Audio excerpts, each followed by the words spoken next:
সকলো খেলুৱৈ ৰিয়ান পৰাগ হ'ব নোৱাৰে সকলো খেলুৱৈ এজন অল ৰাউন্ডাৰ হ'ব নোৱাৰে ঠিক সেইদৰে এতিয়া বৰ্তমান সময়ত এটা কথা চৰ্চাত আছে যে যেটো কালিৰ দিনটোত আমি দেখা পাইছিলো যে সুমন গিলে এটা ওভাৰ বোলিং কৰিবলৈ আহিছিল আৰু হে ওভাৰটোৱে বহুত বেছি হনিৰ ওভাৰ আছিল বুলি ক'ব লাগিব প্ৰায় 14 ৰান সুমন গিলে তাত খৰচ কৰিছিল প্ৰায় 14 ৰান তেখেতে পিটন খাইছিল আৰু হে ওভাৰটোত যদি সুমন গিলক ননা হলে বেলেগ এজন বলাৰক যদি কেনেবাকৈ বোলিং কৰিবলৈ দিলে হয় তেনেহলে নিশ্চিতভাৱে 6-7 ৰান খোৱা হলো আমাৰ ভাৰতীয় টিমে খেলখনত জয়লাভ কৰিব পাৰিলে হয় আৰু তাৰ পাছতে এটা কথা বৰ্তমান সময় চৰ্চাত আহিছে যে সকলো খেলুৱৈ ৰিয়ান পৰাগ হ'ব নোৱাৰে যিদৰে ৰিয়ানে শ্ৰীলংকাৰ লগত প্ৰথমখন টি20 মেচত সুন্দৰ বোলিং কৰি প্ৰায় 8টা বলত 3টা উইকেট দখল কৰি সকলোকে আচৰিত কৰিলে হে কামটো সকলোৱে কৰিব নোৱাৰে হে বস্তুটো সকলোৱে কৰিব নোৱাৰে এনেকুৱা ধৰণৰ সামাজিক মাধ্যমত বৰ্তমান সময়ত চৰ্চা দেখা গৈছে বুলি ক'ব লাগিব আৰু ৰিয়ান পৰাগে মেচ খেলা নাই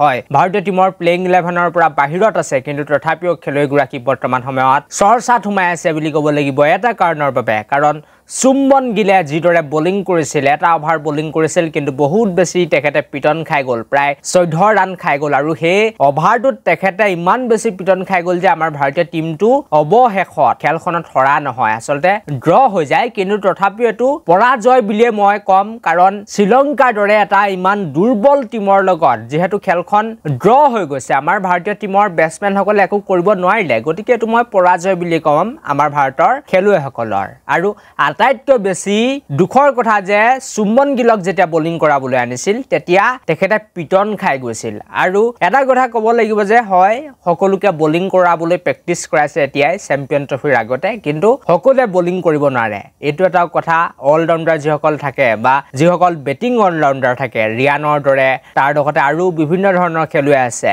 ৰিংকু সিংহক তেওঁলোক আসলতে বেটিং অল ৰাউন্ডাৰ হয় তেওঁলোকক কিন্তু অকমান বোলিং প্ৰেক্টিসটো কৰাব পাৰে কিন্তু আমাৰ সুমন গিল হৈছে ডাইৰেক্ট বেটসম্যান হয় তেখেতে ইমান বেছি বোলিং ভাল কৰিব নোৱাৰে আৰু আহিবলগীয়া টাইমত আৰু কাক বোলিং কৰাই হেতু দেখাটো লক্ষণীয় হ'ব কিন্তু গৌতম গম্ভীৰে যে কোচ হিচাপে যে প্ৰশিক্ষক হিচাপে তেখেতে কি সিদ্ধান্ত লয় হেতু দেখাটো লক্ষণীয় হ'ব আৰু ৰিয়ান পৰাগে যদিও মেচ খেলা নাই কিন্তু চৰ্চাত সোমাই আছে যে সকলো খেলুৱৈ ৰিয়ান পৰাগ হ'ব নোৱাৰে সকলো খেলুৱৈ ৰিয়ান পৰাগ বনিব নোৱাৰে সকলো খেলুৱৈ অল ৰাউন্ডাৰ হ'ব নোৱাৰে সুমন গিলে যিদৰে বোলিং কৰিলে হে বোলিংটোৰ বাবে ভাৰতীয় দলটি প্ৰথমখন এদিনীয়া মেচত একেবাৰে লজ্জাজনকভাৱে টাই হৈছিল আৰু পৰাজয় বুলি সকলে কৈছে এটো যদিও আমাৰ ভাৰতীয় টিম হৰা নাই কিন্তু এটা পৰাজয় বুলি ক'ব লাগিব কাৰণ শ্ৰীলংকাৰ যেটো টিম হয় এটো একেবাৰে দুৰ্বল টিম হয় আৰু আমাৰ ভাৰতীয় টিমৰ ওচৰত কোন খেলুৱৈ আছিল বিৰাট কোহলি ৰোহিত শৰ্মা কে ৰাহুল তাৰ পাছতে সুমন গিল আয়াৰ ইমান টপ ক্লাছ ৱৰ্ল্ডৰ বেটসম্যান সকল থাকোতে কেনেকৈ